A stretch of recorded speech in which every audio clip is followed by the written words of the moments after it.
unscrewed the Tabasco sauce, and I started going, Woody was laughing at me. And then 10 seconds later, he went,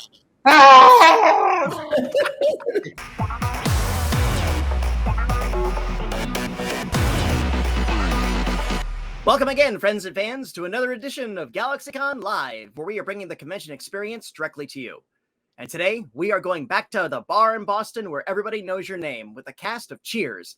So without further ado, let's slide on down to the end of the bar and see who we find. Our first guest is an actress whose body of work includes Veronica's Closet, Look Who's Talking, the film series, and of course, Star Trek II, The Wrath of Khan. Today, she joins us to discuss the role of bar manager Rebecca Howe. Please welcome Kirstie Alley. Hello. Hello. How are you? I'm great. I'm here in Clearwater, Florida. It's very hot and very sweaty, and I'm in the air-conditioned living room, so I'm good.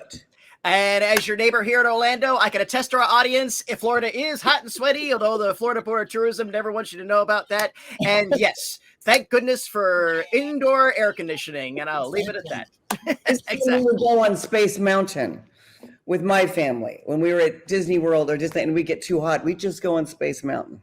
That will definitely cool you off. Have you ever had the opportunity to ride it with the lights on?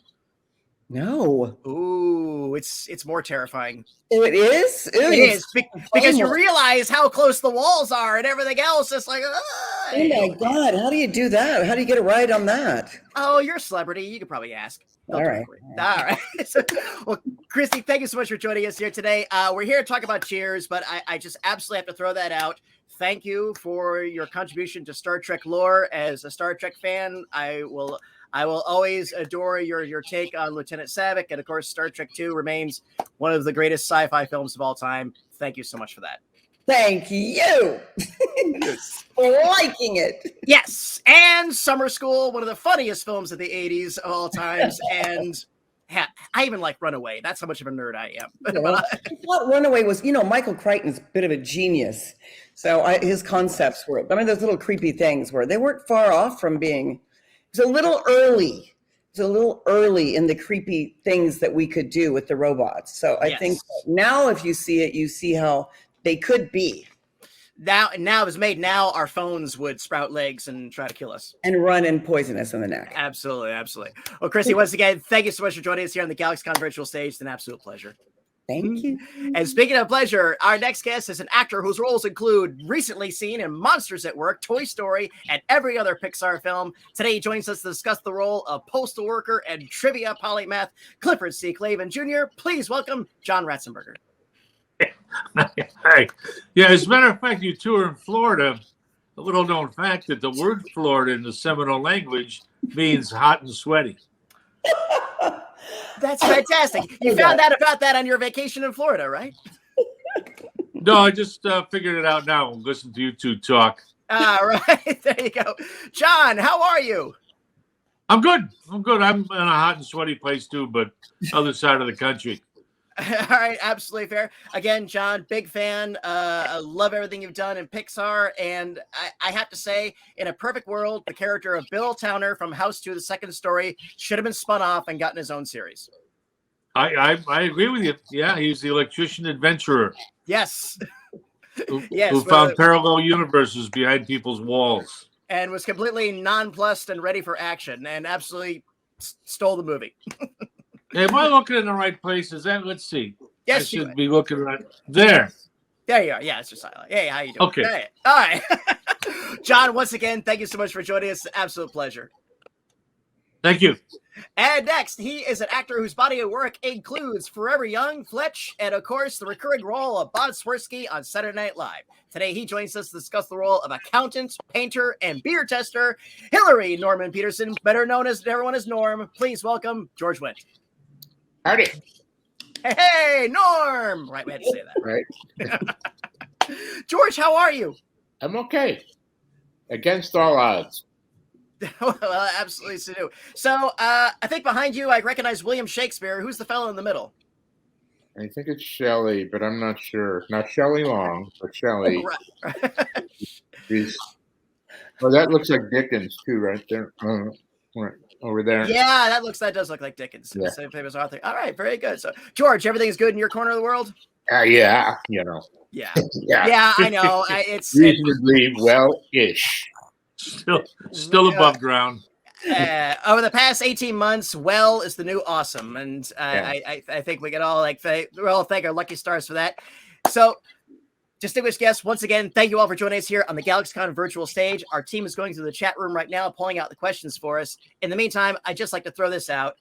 11 seasons, 275 episodes, 111 Primetime Emmy Award nominations with a total of 28 wins. This was a tremendous series. Absolutely great writing, absolutely great acting.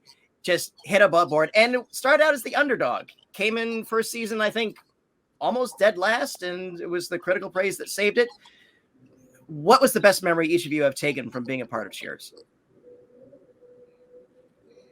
Well, for me, it was just the laughing off and on camera, where they'd have to stop the show that we'd be laughing so hard.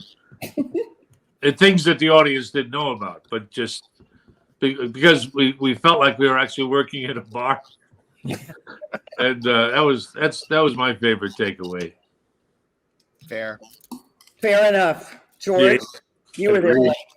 Same thing, just going to work and laughing all day. Yeah, I'd say the exact same thing. When I think about it, I don't even feel like we were acting. I feel like, people go, well, do you remember this episode? I'm sort of like, no, but I remember the time that all the boys went to Catalina and didn't show up for work and didn't call in. Well, we called in seasick. Hey, there's a few of them got seasick. No names. When you did Cheers, when I came onto Cheers, which was late in the game, the last 6 years, I'd never been on a set where you sort of could almost come in when you wanted to, and so it was sort of shocking at first, but then, took advantage of it. I remember one time that I was driving around Beverly Hills looking for some swank outfit to wear to something, and Woody called me and said, "Where are you, Kirst?" I said, "I'm driving around Beverly Hills looking for some swank." And he goes, "Are you coming to work?" I go, "No, it's Saturday." He said, "No, it's Friday." Don't you think that was a little bit of what went on there? Oh, God, yeah.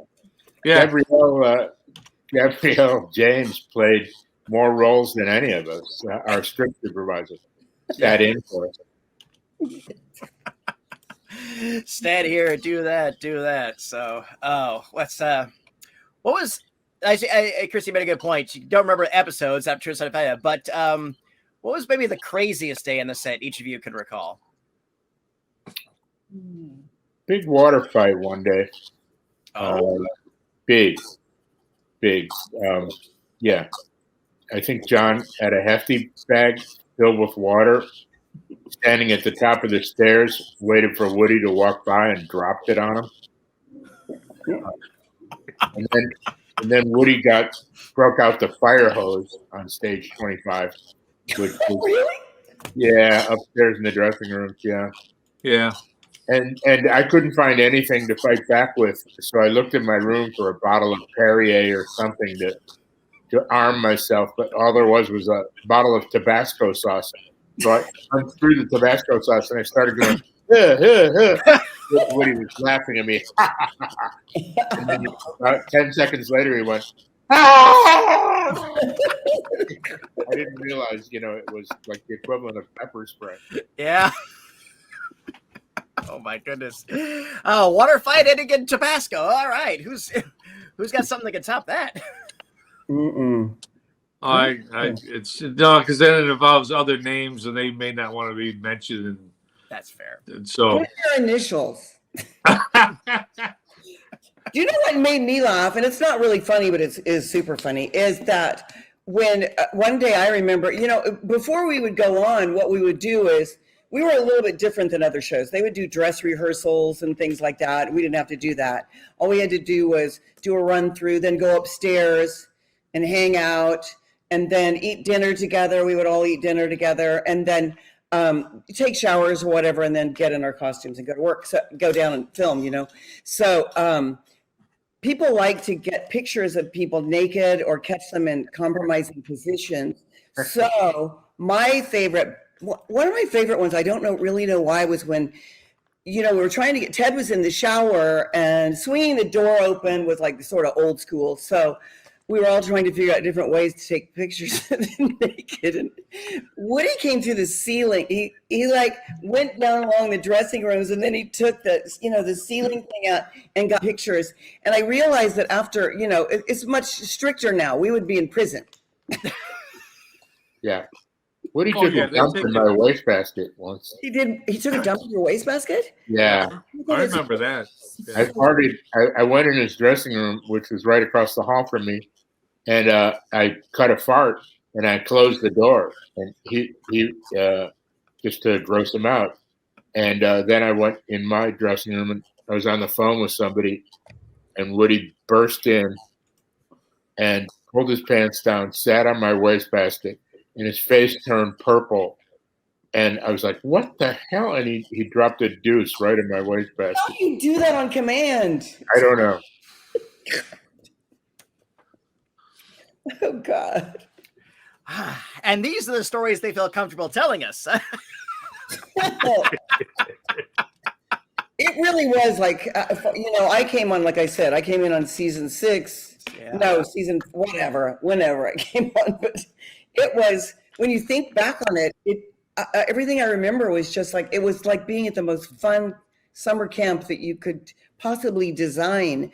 And I know we were at work, and we actually really sort of worked hard-ish in a weird way, but it was, you couldn't call it exactly professional, but it was whatever it was, they created this successful environment that I'd never experienced as an actress. You know, I think that was my first comedy. So everything I'd been on was sort of serious. And a lot of times when you do dramas, everyone acts real serious all day long, you know, and you're like, oh my God, I'm going to kill. Well, Masquerade was a pretty serious spy series. So. Oh God, help me. Hey, I watched it. I liked it. I hated it because they made me cut my hair in some shag. Oh. And the producer, and what's her name? Valente said to me, you know, when you cut your hair is when you'll be a big star. She wanted me to cut my hair really short. And I had always had, my mother made me have a pixie, and oh God, I hated it. So Renee Valente, that was her name. She did Masquerade. Ever. And Robert, God, that was fun, but not as much fun. But I'm just saying, no one had as much fun as the people on Cheers, ever. It's impossible. Would you say that, you guys? I would agree. I've been on other shows and directed a few, and nothing really compares with the atmosphere of Cheers. That they let us do that, and I think, to Jimmy Burrows' credit, he understood that it's a comedy, and these are comedy players. So, you know, funny on camera, let them have fun. And there was never any kind of pressure, like regarding network or studio run-throughs.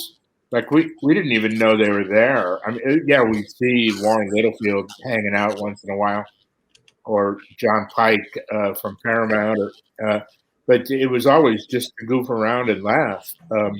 Like that, we really were protected by the producers from any pressure. Now, I mean, there's like 200 people at like our table read, and you know, place cards and like, yeah. Do you have to say it like that? There's a lot of that, right? I've heard, been there, done that a little bit myself. I don't think that's successful. I think Cheers would never have been successful like it was if it hadn't been for Jimmy Burrows, the Charles brothers, and that exactly what you're talking about, that attitude of let them play, and then this is, you know, and then when they perform it. I thought everybody was so great at performing, and the writing was so brilliant that it was just, now when you go on other shows, you know, it's harder because you sort of take Cheers with you, and people don't necessarily appreciate your style of acting like buffoons on that. I had to learn that the hard way. Absolutely. Well, the show's success, it's absolutely speaks for itself. And again, I thank you all for your contributions to it. Comedy is not as easy as people seem to think it is. You guys were having fun, but I think it's a testament to your talents and your professionalism, and above all else, these performances that you gave. And on behalf of myself and our audience, thank you for what you all did on Cheers. Really, You're welcome. And my pleasure. the pleasure is ours. And we are good to go on our audience questions. So I say let's go ahead and roll our first one. And this comes from Amy, who wants to know about, yes, all three of you had a cameo in Wings, which was a spinoff and took place in the same universe. What was it like playing your Cheers characters on different shows? For me, it was a non-existent. I don't think I was on Wings, was I? I don't remember. No, I think it was just walking to the next soundstage in your same costume. I mean, I don't want to downplay it, but that's really what it was. Did you have to walk in on a day you were doing Cheers? You have to say, "Oh, hey, they need you over next door for that walk on," or was it a special scheduled day that you reported that studio? I forget. I can't tell you. Can't remember, but it was good guys and everything. The cast was great and the writers were fun. They were former Cheers writers, and so we, it was fun and easy, just like Cheers. Was I with you? I don't think so. No, before me. Not sure. It was a comment of me, or unless I was drunk. I'm not really very drunky of a person. And George, you popped in on an episode of Frasier, I believe. Yeah. Yeah. What was that experience like? It was a blast. It was right on our stage, 25. Okay. And so it was old home week. Just Kels and Mahoney and who I knew from Chicago, and it was just a blast. Yeah, there you go. There you go. A good day at work for everybody. So, Amy, thank you. Fun question. What do we have next? From Dan, who wants to know, do you have a favorite memory of working with Kelsey? Sure. Lunch with Kelsey was always an adventure. He would eat butter. Just, while we were waiting for the waiter or waitress, there'd be like a little dish of butter, and he would just take gobs of it and just eat it plain, without bread or anything. So that was weird. But, it was fun.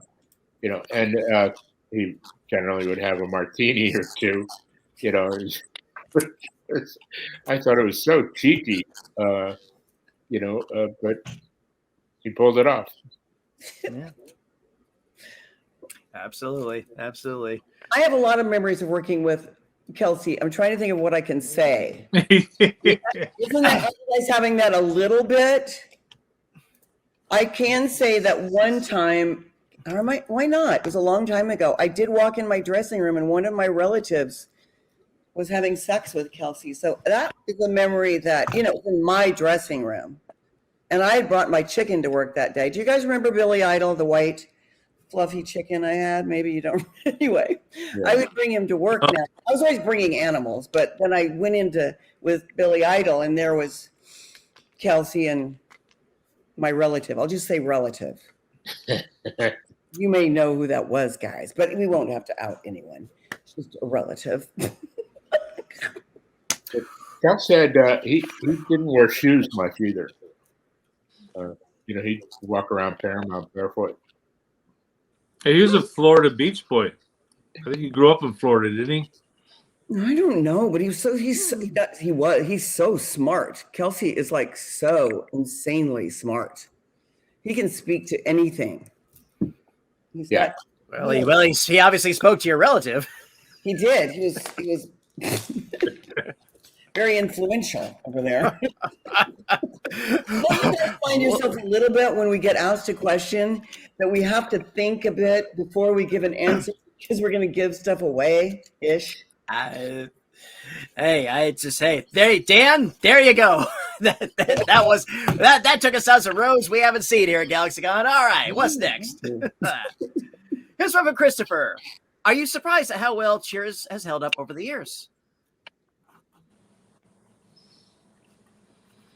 Well, I'll go. Yes, of course, surprised and flattered. But if you think about it, I mean, they always they made sure to not have timely stories.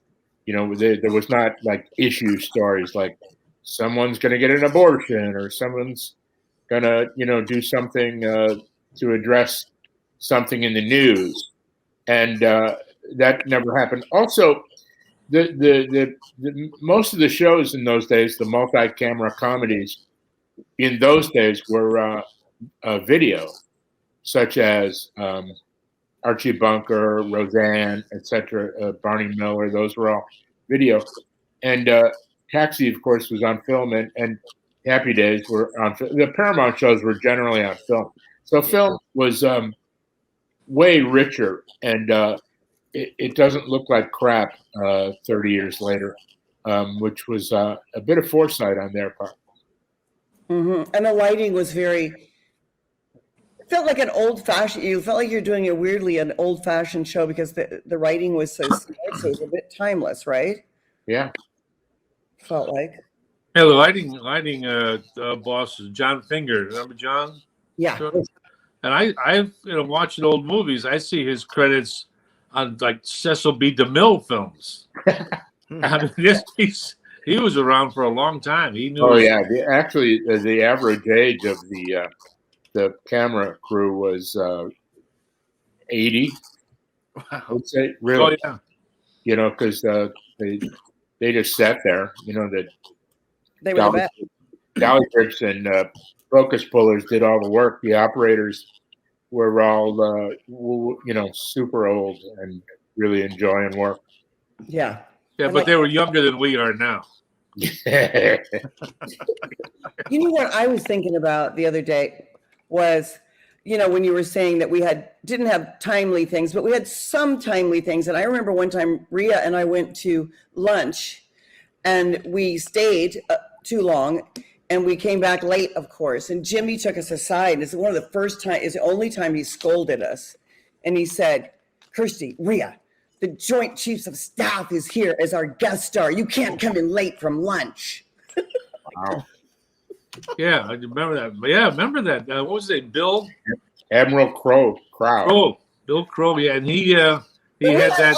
Dignitary, like guys that were like really political dignitaries. Tip O'Neill, sure. Mm-hmm.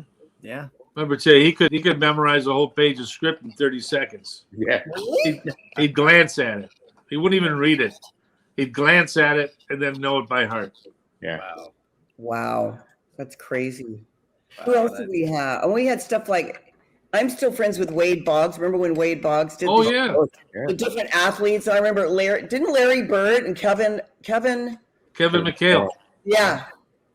The Postmaster General came on. Tony Franks. But there was somebody else who was also like really, I can't remember. He was a political guy, but he was like, they held really high offices in the government at the time. Anyway,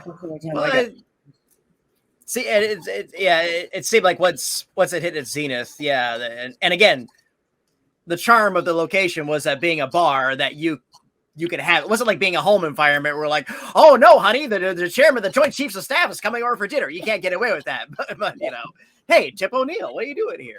So absolutely. And George, I have to agree with just sticking to human topics and human stories and just people as opposed to the issues of the day was a very wise choice, I think, for the fit of the show and everything else. And we didn't have the very special blossoms and stuff. We did, which I liked. We didn't have because today Rebecca would have had to have gotten pregnant and then decided where she was going to have an abortion. And then there would be all of these.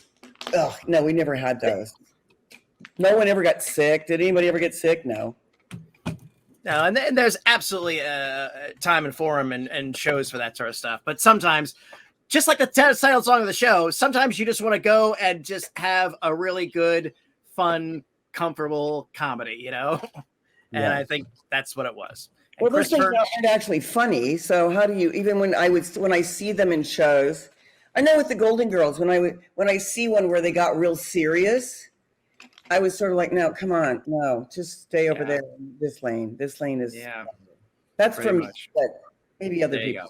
There you go. Pretty funny though, Golden Girls. The funniest. I watch it every day now. I mean, my God, it's the funniest. But when they get those points, I'm like, no, let's not have this. Let's not be profound. B. Arthur was just so amazing. So good. That combo of those guys. Betty White. Oh my God. Yeah. Pretty. They're so pretty. Indeed. Christopher, thank you. Great question. What do we have next? And here's one from Maddie. Are there any plans afoot that you may be allowed to reveal about the 40th anniversary next year? The 40th, my God. 40th, jeez, yeah. Okay, I'm gonna have cake. I don't know about the rest of you. No plans that I know of. No, I haven't heard anything either. Wow, 40 years. Yeah, that seems insane. Are we sure, Maddie? Maddie, are you sure it's 40? Yeah, 82. That's when you guys started, right? Yeah. Yeah, that doesn't count. Wow, you guys are old. 30 years. Oh, God. Well, Maddie, stay tuned. There may be announcements in the future, but right now, yeah, well, everybody's having cake. I think I'll announce I'm pregnant before that's going to happen. Just a guess. We have a very special episode. What? I mean, I wish that we would just go. I've wanted to all along just start up again, never mention where we've been. Everybody's still a loser. Yeah. Everybody's still in the bar. You never have any explanation of anything. That would be brilliant, because as if the bar was still going along all these years. I think we should do something set in, where are you, Kirstie? What town? I'm in Clearwater, Florida. Clearwater, Florida. I think that should be our new location. I just think it's funny if you walk in, everybody's doing the exact same thing. You never ever in this series mention where anybody's been or anything. I mean, every once in a while it'll pop up, like, each character's different. I probably been divorced 5 times. And you're probably still with Vera, don't you think? Yeah, but you were headed straight for the loony bin. Well, wait a minute now. No, Rebecca was. You were just like, if we'd have gone another episode, you would have. I don't know what would have happened. Well, I married the plumber, so I'm sure that I would have become disgruntled.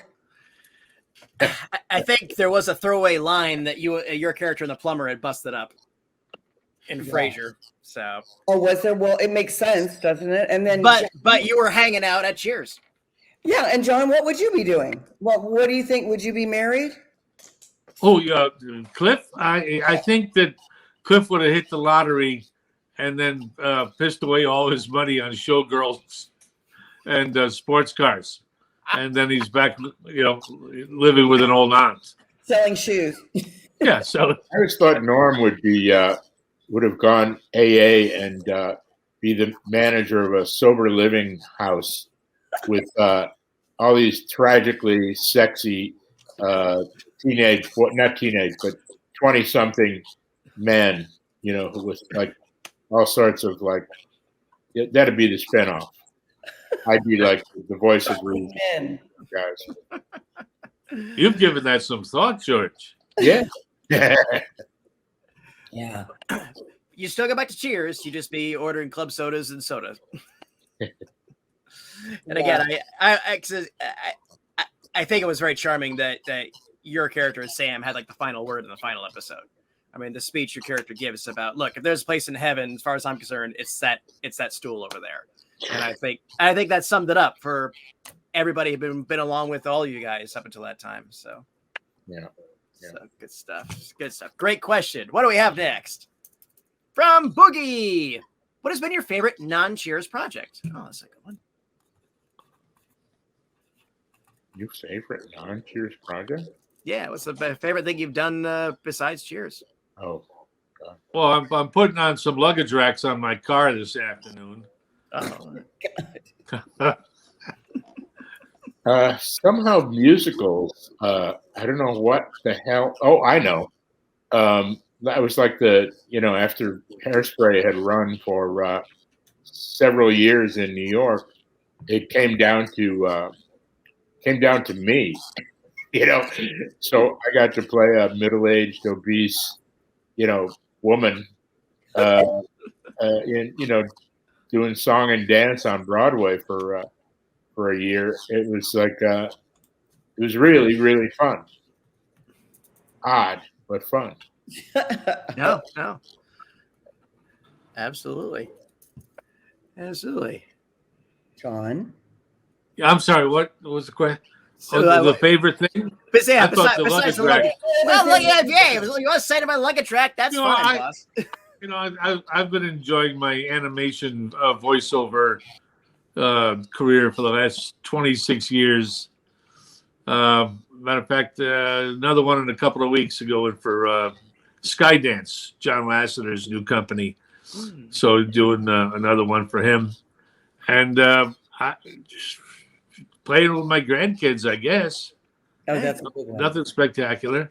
No, they're pretty spectacular. The grandkids, me too, with the grandkids situation. I had fun doing. Always wanted to do a Woody Allen movie. That was one of my. I remember when I got that because I had always wanted to do a Woody Allen movie. That was sort of like the hippest thing you could do when I was, 23. And then when I wasn't 23 and I did that, I remember going back to my hotel and I went in and I met him and he was sitting with Soon Yi and it was very dark and there were these green drapes and I walked in and I sat down and he said, well, thank you for coming in. And I said, oh, you're welcome. And he said, okay. And then I walked out and I was crying walking back to my hotel. I thought, oh my God, what did I do wrong? I don't understand. I didn't even say anything.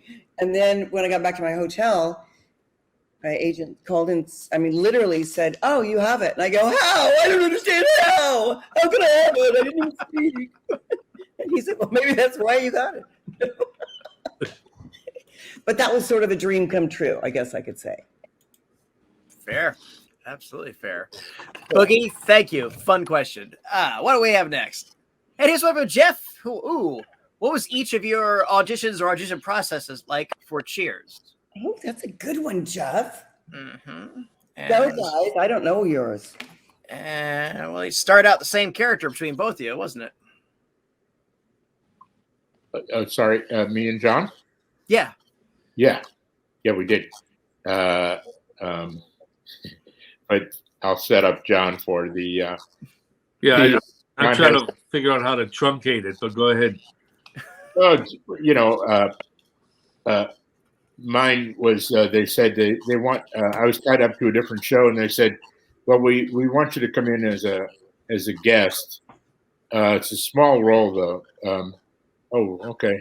Well, how small? Well, it's really just one line. Actually, it's one word. It's one syllable. Oh, okay. Well, what's the syllable? And they go, beer. I go, oh, okay. I could say that. And they said, well, it's too small to read that. That's silly. Why don't you read this other role, which was the role of George? And so I read that, and they were interested. And but John, of course, read for the same role, and he felt it wasn't going so well. So, well, it was going so well, but I had never really auditioned in my life up to that point because prior to that, I lived overseas and wrote and performed and toured my own. Well, there's two of us, me and my buddy Ray Hassett. We toured Europe for a good 6-8 years doing our own shows. So any jobs I got over there were because of that. And, we used to hang around the Monty Python guys, and Bob Hoskins used to come to our shows. So we were in a nice mix there. But anyway, got over to Los Angeles. Somebody set me up for the audition, and I walked in. I didn't know what a side was. They said, "Do you have your size?" And I go, "Oh yeah, I got both of them." Anyway, the audition was horrible, as you can imagine. And as I was walking out the door, I just very innocently, but the writer part of me kicked in, and I just turned to the group assembled. I said, "Do you have a bar know-it-all?" And it was Glenn Charles who said, "What do you mean? What are you talking about?"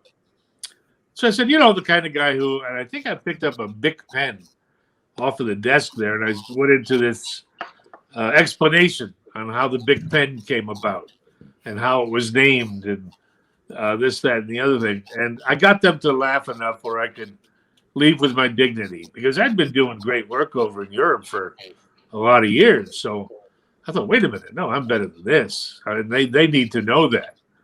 And 2 days later, they called and offered me the part of the know-it-all. That's very cool. That is fantastic. Cliff was born. I've been dining out on that very story for the last 40 years.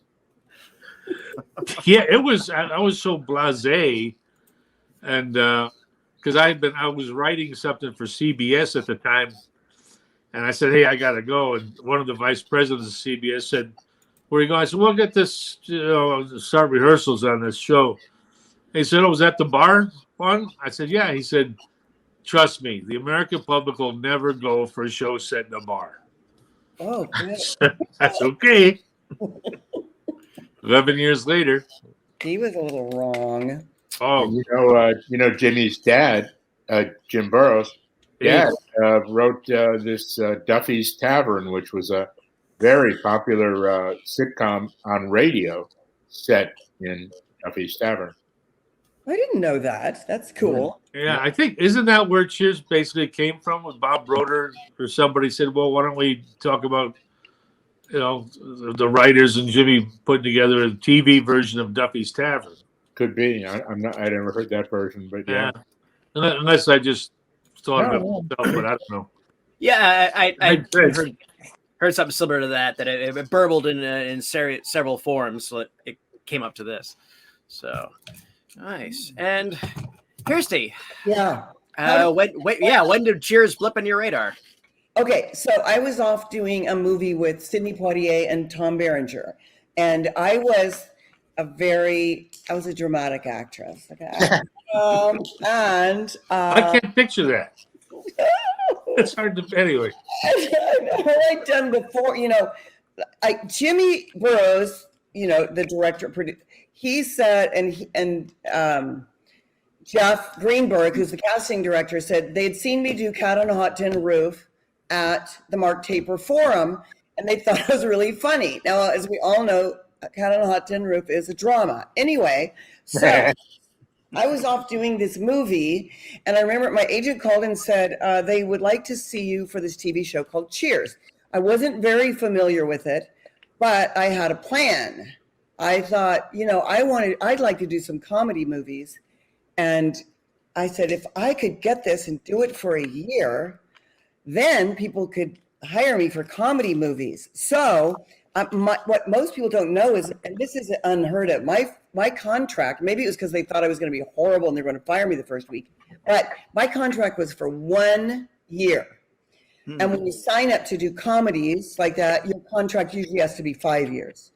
So my contract was for 1 year, and I had my plan, like, I'm going to be funny, and then I'll get funny movies. And then I fell in love with everybody. I think that's for me, Cheers is a love story. The life of Cheers is a love story because we worked together. I loved everybody. No one ever got in fights. It was so easy. And then we would have holiday parties, and we could have had holiday parties with all sorts of different celebrities and people, but we had them with ourselves and all of our children growing up. I'm going to start crying. I'm not going to really cry. People were on TV or whatever this is called. But, like all of your kids and all of my kids and all of Ria's and Ted's kids, seeing them grow up. And we always got to bring our kids to work, not like bring them to work day. We brought them to work every day because we were at Paramount and they had Lucy Park and they had, they allowed us to have these beautiful, wonderful lives while making a show. So it's sort of like making the show was the side dish.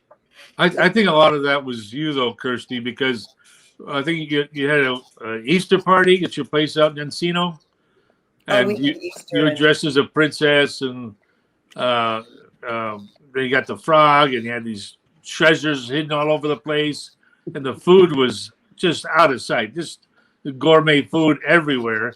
You invited the cast, our kids, any relatives that happened to be visiting at the time, the crew, their kids, their neighbors. So you had a few hundred people there at your place. And then at the end of the day, I remember we're sitting on the curb of your driveway and just exhausted of just the activity. And all of a sudden, when I perked up, I said, "What's that?" Music. We turned it was a USC marching band coming up the driveway. Kirstie had hired the USC marching band as the finale for her Easter party. But that's who Kirstie is. And every time people say, "Well, what was it like working with Kirstie?" That's the story I pull out of my grab bag, because that's just who she is. That's so generous and open and kind. It made a difference, I think, to the show as well. That's sweet. Thanks. But that's how you guys were. You welcomed me. You know, you guys, we've all done enough projects to know that all shows aren't welcoming. All shows aren't fun. All shows aren't what it was. So I feel like this coming on board, and John and George in particular, the night that was my first show, you know, and of course I was nervous. I was coming onto somebody, you know, I wasn't playing the same part, but I was coming into a new show, and George and John gave me a shotgun, and the note said, "You're going to have to shoot your way out of here." And I was like, oh my God, just the kindness and sweetness. And it sounds cornball, but it really was like a love story. It was, I fell in love with everybody. It's just so unreal that on a set, I never saw a fight, never saw arguments, never saw anything. That's not what most sets have, those kinds of things, or jealousy. Like you guys, you just didn't have egos about it. Nobody on the show had egos about the show. That's what I felt like, that I was the luckiest girl in the world, you know? It was a real shotgun, by the way. Yeah. I know, I still have it. Yeah, well, our end of the story is You still have it? It's a little. I still have it. I have it in Oregon. That shotgun is very sentimental to me. And you all know I love to shoot skeet and trap and all that. So yeah, I have that shotgun. And I have the guitar that, I don't know if you remember this, we had a baby shower for True. I was having trouble having a child, and then I adopted my son True, and they gave me a baby shower at Cheers, and Tim Barry gave me a guitar.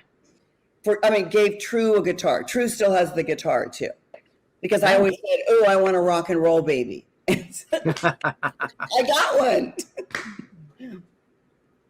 Nice. So the afternoon of Kirstie's first show, the rest of us were sitting around going, "Geez, we should probably get Kirstie a gift." Yeah, we should. Can anybody think of anything? I don't know.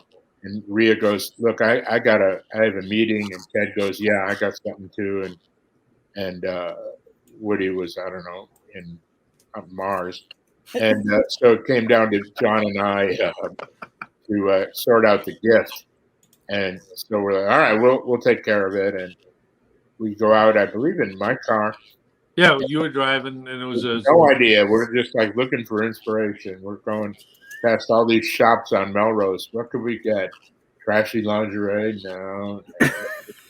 A burrito? No, that one.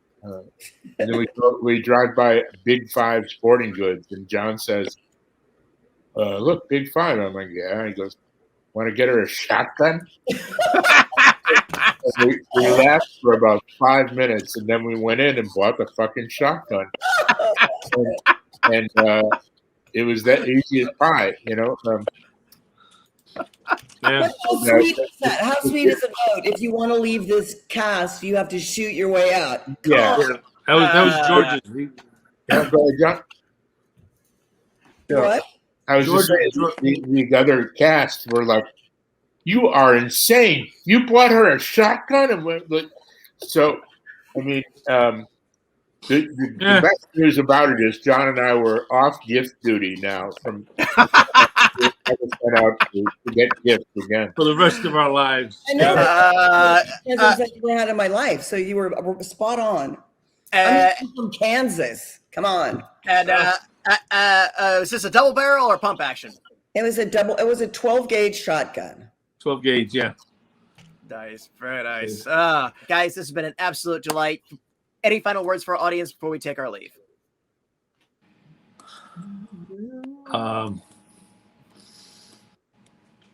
Yeah, I think we should have this Kirstie, because I shoot skeet and trap as well. So maybe we should have some kind of a fundraiser down there in Florida. I got a buddy who runs a firing range over in Orlando. Let's do it. And so you guys organize it. Just tell me what day it is, and I'll show up with my shotguns. I got one for you too, George. I have something to say to everybody, because I will tell you this. I think that I know this, that Cheers has the most loyal, interested audience of any show that's ever been on television. So, and they just stay there and they hang in, and they, like on Twitter, I get so many compliments about the show, what every act, George, John, all the actors and the show. And people tell all these stories. They got together every Thursday night, when they were in college, or they watched it with their mom and dad, or now they watched it with their grandkids.